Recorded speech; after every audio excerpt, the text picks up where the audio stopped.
monde, j'espère que vous allez bien. Donc aujourd'hui il n'y a pas de thème en particulier, j'ai envie de parler de plusieurs choses. Et chaque chose en question n'était pas assez longue pour faire une vidéo seule entière. Donc je me suis dit que je vais juste faire un petit update de ma vie. Alors, structure. Donc, on va faire un petit sommaire. Donc, j'aurais aimé parler premièrement, alors je ne suis plus un no-buy. Donc no-buy, pour ceux qui ne savent pas, c'est le fait de ne pas acheter de livres, tout simplement, aucun livre de la sorte, que j'ai quand même assez bien respecté depuis le mois de janvier. C'est le 5 janvier, je n'avais pas acheté de livre plaisir en tout cas. Donc là j'en ai racheté qui sont pas totalement plaisir, mais je vais expliquer. Donc, alors, oula, là c'est de la batterie. Alors, où en étais-je? Donc, oui, je ne suis plus un no-buy. Donc, j'ai recommencé à acheter des livres cette semaine. J'en parlerai plus tard. Donc, je ne suis plus un no-buy. J'ai une nouvelle obsession livresque en ce moment. Et je voulais me parler des lectures du moment. Parce que j'ai recommencé à lire plusieurs livres en même temps. Donc, voilà pour les domaines qui vont être abordés en la vidéo. Alors, je pense que c'est mieux de commencer par les livres que je lis en ce moment. Donc, je vais commencer par celui que je préfère. C'est Serpent and Dove de Shelby Morin. Donc, petit shout-out to mon magnifique marque-page que mon copain m'a offert. Donc, je suis déjà bien avancée, mais pour l'instant, je suis en kiff. Donc, je sais pas si je l'avais déjà mentionné, mais j'étais en panne de fantasy en ce moment et j'arrivais plus à lire autre chose après le sang et la cendre. Je parle à chaque vidéo de toute façon. Et j'avais aussi présenté, je crois, dans ma pile à lire, une de mes piles à lire dernièrement, il me semble. Donc, vous le connaissez déjà en principe et il est depuis un bon moment dans ma pile à lire. Donc, on suit Lou, qui est une sorcière qui vit dans une société où les sorcières sont chassées, tuées, brûlées. Donc, je pense que ça fait un peu référence aux sorcières de Salem qui étaient brûlées à partir du moment où il y avait une suspicion de sorcellerie.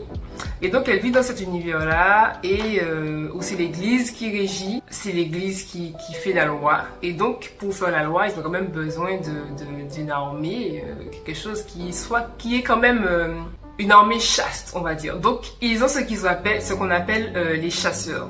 Et donc, évidemment, Lou et le chasseur qu'elle va rencontrer, qui s'appelle Red, n'ont rien en commun.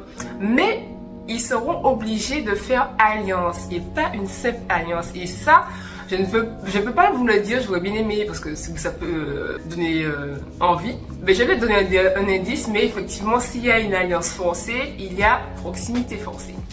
Et Lou, c'est vraiment un personnage, justement, à chaque fois je disais que je voulais parler des personnages dans les univers de fantasy, des personnages féminins.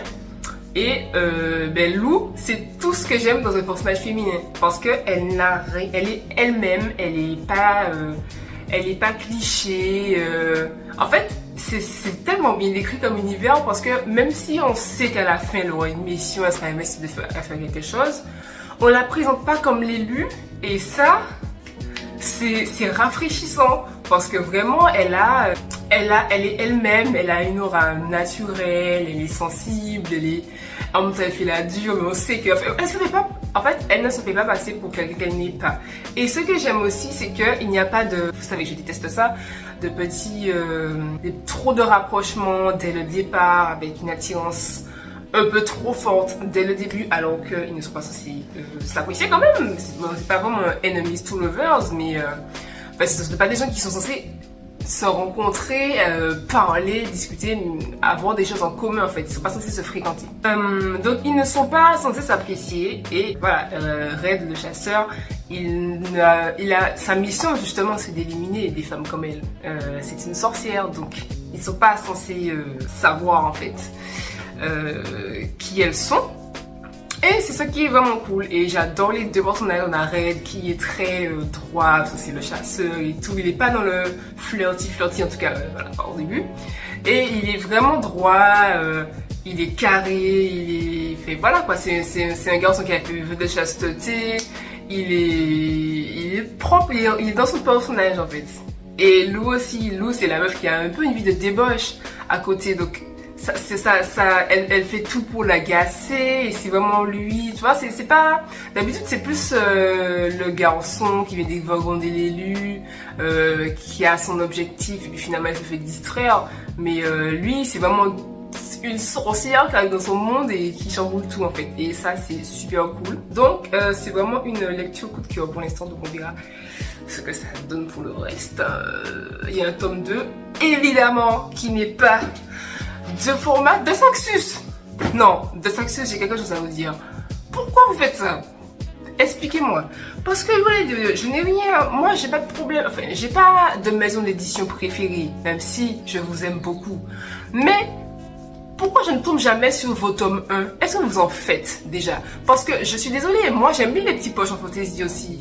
Mais vous récupérez tous les tomes 2, je ne comprends pas. À quel moment vous vous dites, ouais, bah, c'est pas grave. Alors, si à la limite vous refaisiez toutes les collections, peut-être que je dis n'importe quoi et que vous le faites. Mais je me retrouve toujours avec vos magnifiques tomes 2 en brochet qui font 4 mètres par 2 dans ma bibliothèque, avec mes petits tomes 1 en poche, tout rikiki. Donc voilà, c'était mon message. J'adore vos tomes, j'adore vos brochets. Mais j'aimerais avoir le choix, s'il vous plaît. Merci. D'ailleurs, le tome 2 s'appelle Blood and Honey, donc j'espère qu'il est à la FNAC ou n'importe quelle librairie. Ce serait pas mal. Ensuite, donc j'avais dit que je vais mettre là, que je lisais People We Meet on Vacation de Emily Henry, que je n'ai pas fini parce que, bon voilà, et en anglais, j'avoue que c'est une lecture plaisir, mais moins plaisir quand même. J'aime bien. Après, j'avoue que la personnage principale, pour l'instant, j'ai des petits hicks. Voilà. Donc, il y a des choses que, voilà, on est sur un Friends to Lovers. Donc, je vais mettre à chaque fois ce que ça veut dire parce que certaines personnes m'ont fait remarquer qu'ils ne comprennent pas mes expressions.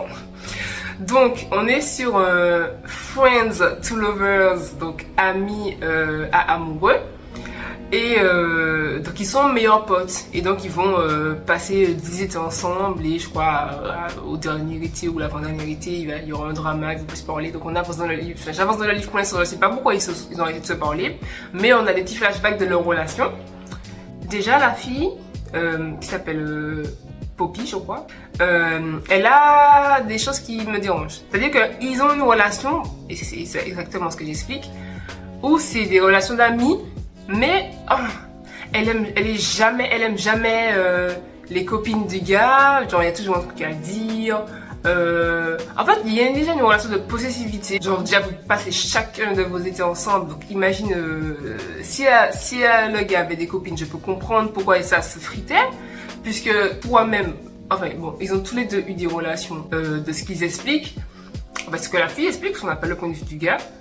Mais c'est pas si platonique que ça. Enfin, je veux dire, du point de vue externe, si tu es en couple avec quelqu'un, t'as ton partenaire qui part avec son meilleur ou sa meilleure pote en vacances tous les étés depuis 10 ans, je pense pas qu'il y ait une relation viable qui peut s'établir à côté de ça. Hein. Je suis désolée, peut-être que c'est moi qui suis trop...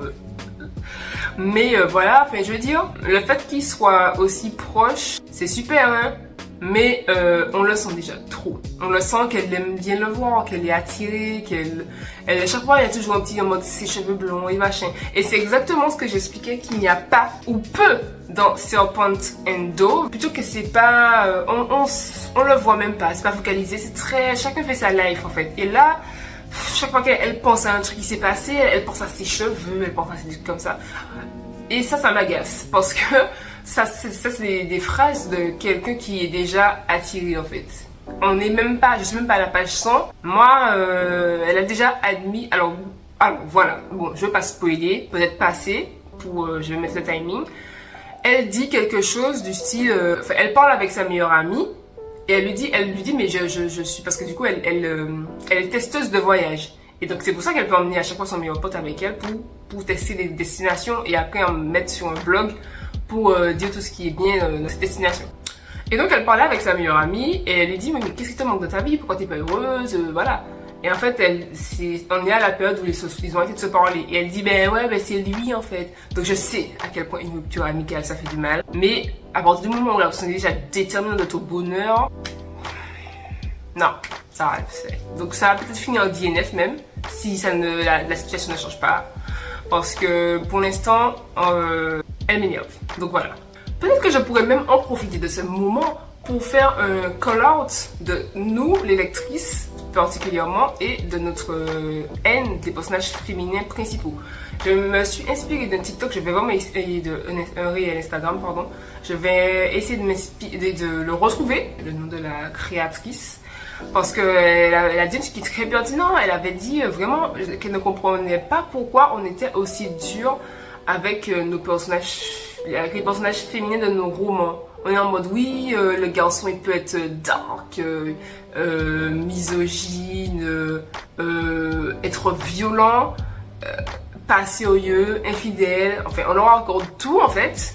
On se demande pourquoi d'ailleurs. Et alors que le personnage féminin, il suffit qu'elles soient un peu moi je suis pas comme les autres et on est saoulé. Moi je dis on parce que je m'identifie à cette pensée-là également. Et j'aurais aimé me déconstruire par rapport à ça parce que c'est réel. Je trouve que les personnages féminins, donc du coup je ne sais pas si ça vient de nous qui sommes vraiment trop critiques ou si c'est la façon dont sont décrites les personnages à travers les yeux des femmes qui pensent qu'ils doivent les décrire d'une certaine façon. Parce qu'on avait eu tout un mouvement à une époque sur Wattpad de MC Tractor en mode tout le monde, si vous lisiez à cette époque-là, je sais pas si c'était en 2012-2013, tout le monde la connaît. Genre, vas-y, elle s'appelle Sky, elle a les cheveux violets, les yeux gris, mais c'est pas une meuf comme les autres, genre elle est belle. Mais elle a besoin de se maquiller, bon elle aime pas trop les trucs de filles, elle traîne plus avec des garçons, elle fait pas d'efforts, mais voilà, vas-y, elle est allée devant un concert, mais elle calculait pas les chanteurs parce que c'est pas son truc et tout, et finalement le gars du concert l'a repéré. Vous savez de quelle histoire je parle, vous savez. Et en fait c'est vraiment de ça que ça découle, et en fait je me demande, j'ai l'impression qu'on a gardé ces espèces de biais en fait, dans nos personnages féminins. Après, j'en écris pas beaucoup de personnages féminins, donc je sais pas si moi, si j'en écrivais, on retrouverait ça. Mais c'est quelque chose qui agace beaucoup. Et il y a toujours des trucs à dire. Quand elles sont trop badass et trop fortes et trop méchantes, entre guillemets, parce qu'elles ne calculent pas les sentiments des autres, elles sont critiquées. Quand elles sont trop fragiles, trop sensibles, elles sont critiquées aussi. Et quand elles sont trop amoureuses, du coup, elles sont critiquées aussi. En fait, on a l'impression que, quoi qu'elles fassent, elles ne peuvent pas exister, en fait. Et c'est vraiment un écho total à la façon dont on perçoit les femmes, en fait, dans la société. C'est totalement en ligne, en fait, parce qu'on n'a pas le droit, en fait. C'est les mêmes injonctions qu'on donne à nos personnages. Elle peut être belle, mais pas trop. Elle peut se maquiller, elle doit se maquiller parce que sinon ça fait négliger. Mais en même temps, elle doit être belle naturellement. Mais elle doit prendre soin d'elle. Si elle est un peu sale, si elle, vas-y, elle se lave pas tous les jours, crado. Pas mariable si elle sait cuisiner, mais si elle passe toute sa vie à la cuisine, elle n'est pas indépendante. Donc voilà, vous connaissez, je pense, ce genre d'injonction qui régit nos vies. Et j'aurais bien aimé que ça ne régisse pas nos vies dans nos romans en fait. Mais c'est comme ça, c'est la vie. Je regarde les stories, enfin je regarde pas mal les stories de Lydie Tabarin sur Instagram. Et elle parlait du fait que tout ce qu'on lit est politique. Et c'est réel en fait. Parce que même dans les petites romances qui se veulent pas forcément politiques, il y a toujours une forme d'idéologie ou de l'auteur qu'on peut retrouver en fait. Et c'est pour ça qu'on d'ailleurs on parle de male gaze et de female gaze. Donc œil masculin ou œil féminin dans la littérature, la fiction en général, donc littérature, cinématographie. Et j'ai encore vu une vidéo d'une créatrice que je vais arrobase aussi si je retrouve sa vidéo, qui parlait du male gaze dans Tant que le café est encore chaud, que j'ai oublié le nom de l'auteur. Et quand j'ai lu le livre, effectivement, je savais qu'il y avait quelque chose qui m'avait dérangé. Et en fait, c'est bien ça, c'est-à-dire que c'est les descriptions des femmes qui correspondent exactement aux fantasmes des hommes, mais que c'est décrit comme si c'est juste ta personnalité, quoi, en fait. Je me dis, oh, c'est comme par hasard que ça correspond exactement aux critères de la société. Donc voilà, c'était ma petite réflexion. Me dire ce que vous en pensez. Donc voilà, pour l'instant, People We Meet on Vacation, c'est pas encore un coup de cœur. Donc je pense que je vais d'ailleurs finir celui-là avant, comme ça je vais prendre mon temps. Et donc voilà, expliquer aussi pourquoi j'ai arrêté de... Enfin, j'ai recommencé à lire plusieurs livres en même temps. C'est parce que je sentais que j'allais DNF. Et il y a des livres où je sais que si j'ai des pauses, je peux avancer, mais en même temps avoir une lecture plaisir à côté, il y a moyen que je le finisse plus vite. Et j'avoue que le dernier DNF de Ocean Vuong m'est resté quand même un petit peu dans la tête. Donc j'aimerais quand même finir les prochains. Et c'est pour ça que je lisais, alors je lisais un livre que je devais lire que j'ai terminé finalement, que j'ai quand même assez bien aimé. Donc c'était, je sais pas si je l'avais dit, c'était le livre Mon cœur bat vite de Nadia Chanville. Alors j'ai des petits trucs à dire quand même, mais finalement c'est une lecture que j'ai quand même assez appréciée dans l'ensemble. Donc lui je l'ai fini, mais comme c'était aussi un peu pour le travail, je voulais pas le lire tout seul. Et j'ai aussi une nouvelle lubie qui fait que j'avais besoin de commencer aussi autre chose, un tout autre genre, qui est encore différent, mais que j'ai pas envie de lire tout seul, lui non plus. Donc, ce qui m'amène à parler de ma nouvelle passion, le yoga. Donc oui, je suis fan de yoga en ce moment. Donc je suis allée à Cultura acheter 3 livres sur le yoga d'un coup, parce que c'est ce qu'on est, nous, les acheteurs compulsifs. Ça ne part jamais très loin. Mais bon, ça va, je suis restée 4 mois sans acheter de livre. Je peux me permettre d'acheter des choses. Donc, le premier, c'est les 7 lois spirituelles de Deepak Chopra. Et il est super intéressant. Donc, ça parle des différents yogas, les origines, les sages qui ont participé en fait à théoriser en fait cette pratique. Comme je suis dans un challenge yoga de 30 jours, j'avais envie d'avoir la théorie en fait, et c'est comme c'est quelque chose qui m'attirait pas mal. Et quand j'ai commencé à pratiquer, je me suis rendu compte que c'était incroyable en fait, que c'était génial. Pourquoi je faisais pas ça j'ai pas fait ça dans ma vie plus tôt, c'était fou quoi. Donc c'était une révélation on va dire. Donc j'ai voulu acheter le plus de choses possible. Et je voulais acheter surtout des on voice, donc je vais mettre ce que ça veut dire. Donc je voulais des livres écrits par des gens qui pratiquent ou des gens des Indiens en fait, parce que c'est de là que vient cette pratique là. Ou voilà, des hindouistes, des gens qui ont voilà quoi, qui ont vécu là-dedans. Donc effectivement, donc celui-là, le yoga pour les nuls n'est pas on voice, mais je voulais aussi une partie très technique où là c'est vraiment quand même s'il y a un peu de tout, et à la fin normalement on a des postures, tout ça. C'est quand même très axé spiritualité. Et moi, je voulais vraiment plusieurs côtés. De toute façon, quand on débute dans un domaine, il faut acheter le plus d'auteurs possible. Parce que chaque personne met ses billets dans son livre, en fait, malgré eux. Et que du coup, ça t'influence toi aussi. Donc, pour te faire ta propre idée, vaut mieux avoir le plus de livres que possible. De plusieurs d'auteurs que possible. Et celui-là aussi, malgré tout, c'est... Enfin, c'est très, voilà, c'est vraiment le yoga technique, quoi. Vraiment pour les nuls, voilà, de ça. Même si je pense qu'il y a des redondances avec les autres. Et enfin, le yoga de la nutrition, parce que de Omram Mikhail Aivnavov. Et voilà, donc c'est lui. Et comme je souffre beaucoup de mon ventre depuis 1 an et demi maintenant presque, donc j'aurais aimé en savoir plus aussi sur ça. Et donc sur la spiritualité en général, je pense que je vais commencer à consommer plus de livres de ce genre-là en fait. Donc je vais pas forcément tous les présenter parce que je ne sais pas si ça intéresse, ça va être en fonction en fait des retours que j'ai. Mais c'est aussi quelque chose que j'aime beaucoup et que je lis quand même aussi des livres de non-fiction à partir du moment où c'est un domaine qui me plaît. Donc voilà, j'espère que j'ai parlé de tout ce que je voulais dire. J'ai recommencé à acheter des livres, j'ai une nouvelle lubie, je lis du en même temps. Voilà, je pense qu'on est bon. Donc c'était quand même, enfin c'était pas une vidéo préparée, c'était juste pour vous parler, comme j'avais plein de choses à dire, donc je me suis dit vas-y je vais faire une petite vidéo fou tout. Donc j'espère que ça vous a plu et puis on se dit à la prochaine. Bye bye.